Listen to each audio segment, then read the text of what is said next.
ಆರೋಗ್ಯಕರ ಜೀವನಕ್ಕೆ ಕೆಲವು ಸರಳ ಸೂತ್ರಗಳು. 30 ಸೆಕೆಂಡುಗಳ ಕಾಲ ನಿಮ್ಮ ಅಂಗೈಯನ್ನು ನಿಮ್ಮ ಮುಚ್ಚಿದ ಕಣ್ಣುಗಳ ಮೇಲೆ ಇರಿಸಿಕೊಳ್ಳಿ.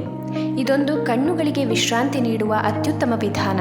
ದಿನದಲ್ಲಿ ಕೆಲವು ಬಾರಿ ನಿಮ್ಮ ಹೊಟ್ಟೆಯನ್ನು ಬೆನ್ನು ಹುರಿಗೆ ತಾಗುವಂತೆ ಕುಳಿತಲ್ಲಿಯೇ ಹಿಂದಕ್ಕೆಳೆದುಕೊಳ್ಳಿ.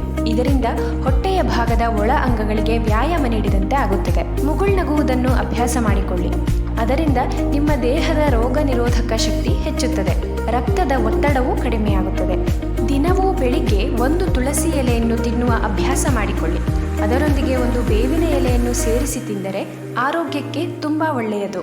ಬೆಳಗ್ಗೆ ಎದ್ದ ಕೂಡಲೇ 1 ಚಮಚ ಮೊಸರು ತಿನ್ನುವುದು ಆರೋಗ್ಯಕರ. ಮೂತ್ರಜನಕಾಂಗ ಅಥವಾ ಜೀರ್ಣವ್ಯೂಹದ ಸಮಸ್ಯೆಗಳಿಗೆ ಮೊಸರು ಉತ್ತಮ. ದಿನವೂ ಬೆಳಿಗ್ಗೆ ನ್ಯೂಸ್ ಪೇಪರ್ ಓದುವಂತಹ ಹವ್ಯಾಸ ರೂಢಿಸಿಕೊಳ್ಳಿ. ಅದರಲ್ಲಿ ಬರುವಂತಹ ಕೆಟ್ಟ ಸುದ್ದಿಗಳನ್ನು ಓದದೆ ಹೆಚ್ಚಾಗಿ ಒಳ್ಳೆಯ ಸುದ್ದಿಗಳನ್ನೇ ಓದಿ. ಇದು ಮನಸ್ಸಿಗೆ ಮುದ ನೀಡುತ್ತದೆ.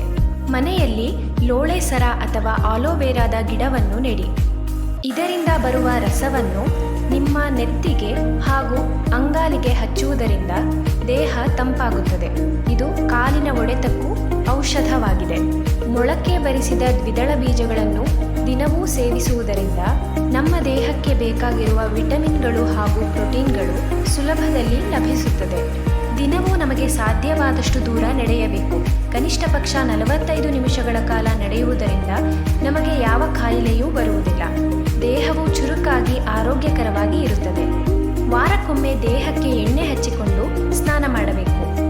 ಇದರಿಂದ ದೇಹಕ್ಕೆ ಆಗಿರುವ ಆಯಾಸ ಹೋಗಿ ಮತ್ತೆ ಉಲ್ಲಾಸಭರಿತವಾಗುತ್ತದೆ. ಬಿಡುವಿನ ಸಮಯದಲ್ಲಿ ಸಂಗೀತವನ್ನು ಆಲಿಸಬೇಕು. ಇದರಿಂದ ನಮ್ಮ ಮೆದುಳು ಚುರುಕಾಗುತ್ತದೆ ಹಾಗೂ ಮನಸ್ಸಿಗೂ ಮುದ ನೀಡುತ್ತದೆ. ಪ್ರತಿದಿನವೂ ಯಾವುದಾದರೂ ಒಂದು ಪುಸ್ತಕದ 4-5 ಪುಟಗಳನ್ನು ಓದುವುದರಿಂದ ನಮ್ಮ ಜ್ಞಾನವೂ ಹೆಚ್ಚುತ್ತದೆ. ಇದೊಂದು ಒಳ್ಳೆಯ ಅಭ್ಯಾಸವಾಗಿದೆ. ದಿನವಿಡೀ ಸಾಕಷ್ಟು ನೀರನ್ನು ಕುಡಿಯುವ ಅಭ್ಯಾಸ ಮಾಡಿಕೊಳ್ಳಬೇಕು. ಆರೋಗ್ಯಕ್ಕೆ ಮೂಲಮಂತ್ರವೇ ನೀರು. ಧನ್ಯವಾದಗಳು.